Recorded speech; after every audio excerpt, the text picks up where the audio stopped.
Hi and welcome to a cEDH card review for Mimeoplasm Revered One. So this is a Sultai commander, blue, green, black and X. As Mimeoplasm enters, exile up to X creature cards from your graveyard. It enters with 3 times that +1/+1 count amount for each creature exiled this way. So for a grand total of 5 mana, it becomes basically a 6/6. Then it has 2 mana, Mimeoplasm becomes a copy of target creature card exiled with it, except it's a 0/0 and still keeps all those +1/+1 counters and retains this ability, which means that it can shift back and forward between various different creatures.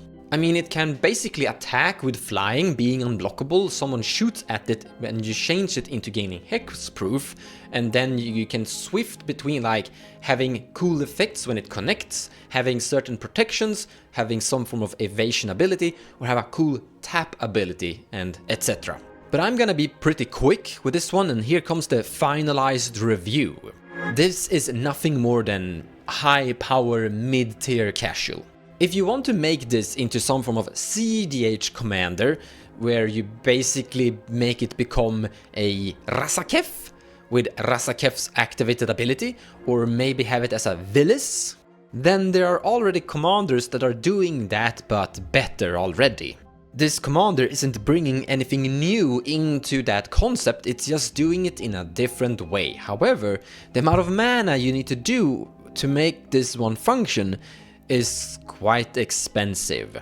To make it simple, you have a creature like Bloom Tender that can tap for an enormous amount of mana, and then you have like a creature that can untap itself, and boom, you theoretically have infinite mana and infinite untap effects of that ability. For example, Bloom Tender and Pillapala will basically go infinite here. And if you also have infinite mana and Walking Ballista here, then you have infinite damage.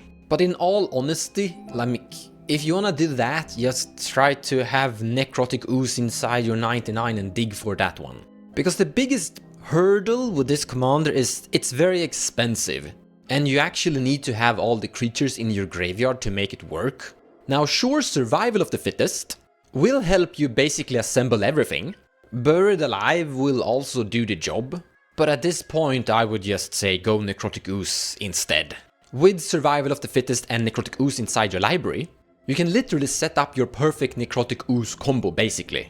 Instead, if you really want to build this commander, what I think you should do is, I don't know, maybe try and build some form of rebuild capacity.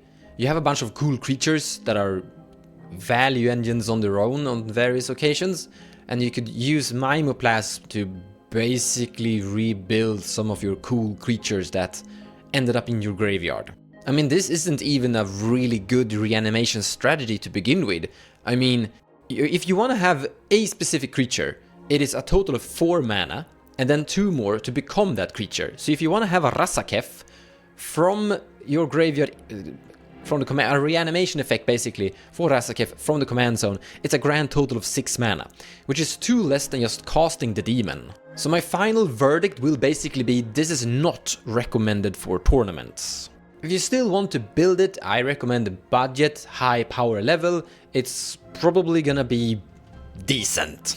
Or honestly, I don't even know if it's gonna be good there. Regardless, it is a cool concept, but it is just a little bit too expensive. In any case, thank you so much for watching, and I hope you enjoyed the video. It is a big new set with a lot of more new cards, so more card reviews and some new Commander deck tech videos coming up. Until then, take care guys, and I'll see you in the next one.